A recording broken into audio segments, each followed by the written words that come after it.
Assalamualaikum warahmatullahi wabarakatuh. Halo semuanya, perkenalkan nama saya Rima Rahmatunisa dari program studi D3 Kebidanan Universitas Sina Perbangsa Karawang. Nah, di sini saya akan menjelaskan tentang 5 aplikasi kesehatan yang di dalamnya itu ada pengertiannya, ada manfaatnya, ada kelebihannya, kekurangannya, dan juga cara pakainya. Yang pertama itu ada aplikasi Halodoc.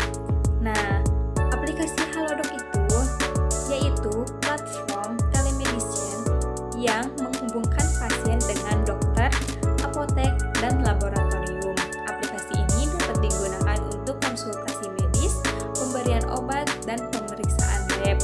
Kemudian ada manfaat aplikasi Halodoc yaitu memungkinkan konsultasi dengan dokter secara online dengan cepat dan efisien, tidak hanya melalui fitur obrolan tetapi juga melalui panggilan video. Nah, kemudian ada kelebihan dari aplikasi Halodoc yaitu kemudahan akses ke dokter. Pengguna dapat berkonsultasi dengan dokter secara online tanpa harus menunggu lama atau pergi ke rumah sakit. Kemudian, layanan konsultasi tersedia selama 24 jam sehingga pengguna dapat memperoleh bantuan kapan saja. Kemudian, ada kekurangan aplikasi Halodoc yaitu pengguna harus waspada terhadap kemungkinan kebocoran data pribadi. Kemudian, diagnosa yang dilakukan secara online mungkin kurang akurat dibandingkan dengan pemeriksaan langsung. Kemudian, cara pakai aplikasi Halodoc itu yang pertama ada pendaftaran, pilih layanan, kemudian konsultasi dokter, pemesanan obat, pengiriman obat, dan yang terakhir itu evaluasi dan umpan balik.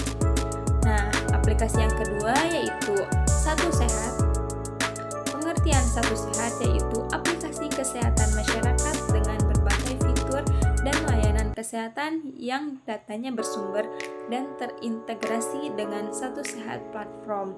Nah, manfaat dari aplikasi Satu Sehat itu yaitu pasien dapat mengakses rekam medis elektronik, riwayat tindakan pasien, dan resep obat-obatan.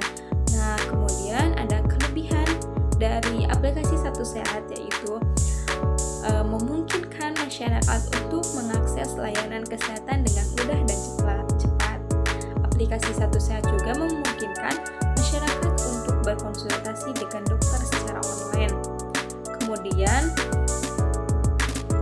ada kekurangan dari aplikasi Satu Sehat yaitu aplikasi Satu Sehat masih memiliki keterbatasan fitur seperti tidak dapat melakukan pemeriksaan kesehatan secara langsung. Nah, aplikasi Satu Sehat juga dapat mengalami kesalahan teknis seperti error atau lambatnya akses. Nah, cara kerja dari aplikasi Satu Sehat yang pertama itu ada login ke Satu Sehat, kemudian pilih menu vaksin dan imunisasi, lalu pilih sertifikat vaksin dan imunisasi, kemudian pilih kotak dengan nama Anda, kemudian pilih sertifikat yang akan diunduh, dan yang terakhir itu ada klik unduh sertifikat. Kemudian yang ketiga itu ada aplikasi JKN. Nah, aplikasi JKN merupakan layanan tanpa tatap muka berbasis digital untuk memfasilitasi peserta dalam mendapatkan informasi dan layanan administrasi kepesertaan yang berkaitan dengan program jaminan kesehatan nasional dengan memanfaatkan teknologi informasi dalam bentuk aplikasi melalui telepon pintar atau smartphone berbasis Android dan iOS. Nah, manfaat dari aplikasi JKN yaitu masyarakat luas kemudian mengakses terhadap layanan kesehatan dengan biaya yang jauh lebih terjangkau. Kemudian kelebihan dari aplikasi JKN itu yaitu memiliki mudah digunakan. Aplikasi JKN memiliki antarmuka yang sederhana dan mudah digunakan. Kemudian JKN dapat mengakses informasi tentang status kepesertaan dan fasilitas kesehatan yang terdekat dengan cepat. Kemudian dari kekurangan dari aplikasi JKN yaitu JKN masih memiliki keterbatasan fitur seperti tidak dapat melakukan pendaftaran kepesertaan secara online. Kemudian aplikasi JKN dapat mengalami kesalahan teknis seperti error dan lambat diakses. Dari semua aplikasi yang ada di HP memerlukan sinyal yang kuat. Jadi apapun itu aplikasinya, mau aplikasi tentang kesehatan atau game atau media sosial, semuanya harus dipastikan internetnya bagus baru bisa diakses dengan nyaman. Kemudian ada cara kerja aplikasi JKN yaitu yang pertama, klik pendaftaran layanan, kemudian pilih fasilitas kesehatan rujukan tingkat lanjut, kemudian pilih tanggal rencana rujukan, lalu pilih dokter rujukan, klik daftar pelayanan, dan untuk mendapatkan no antrian klik check in. Kemudian setelah diperiksa oleh dokter, pasien wajib melapor ke bagian pendaftaran dengan menunjukkan SKDP atau SEP untuk dibuatkan surat kontrol atau rujukan sesuai dengan saran dokter. Nah, selanjutnya itu ada aplikasi Strava. Nah, aplikasi Strava itu yaitu sebuah aplikasi berbasis data GPS untuk melacak aktivitas fisik dan dapat dihubungkan dengan fitur jejaring sosial.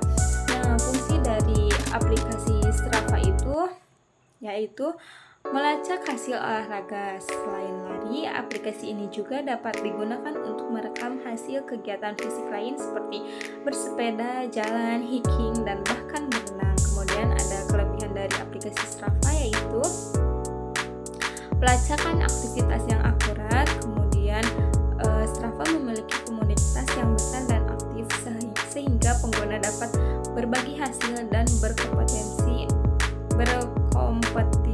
dengan pengguna lain. Nah, kemudian ada kekurangan aplikasi Strava yaitu Strava memiliki biaya berlangganan untuk akses premium yang dapat menjadi mahal bagi beberapa pengguna.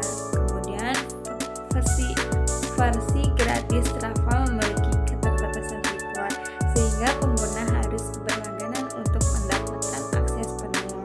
Nah, cara kerja dari aplikasi Strava itu yang pertama ada unduh dan pasang aplikasi Strava, kemudian buat akun Strava, lalu buka aplikasi Strava, pastikan GPS ponsel aktif, kemudian pilih menu record, lalu pilih run untuk berlari, kemudian berlarilah seperti biasa, tekan start, lalu saat selesai tekan pause dan tekan finish.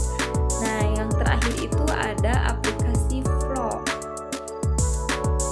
Nah, pengertian dari aplikasi ini yaitu pelacak menstruasi, kalkulator kesuburan, kalender menstruasi, dan kehamilan untuk wanita yang menghasilkan prediksi akurat dan terpercaya mengenai hari datang bulan dan ovulasi. Nah, manfaat dari aplikasi Flow itu dirancang untuk usia 13 tahun ke atas untuk pelacakan menstruasi, informasi kehamilan, serta kesehatan dan kesejahteraan umum.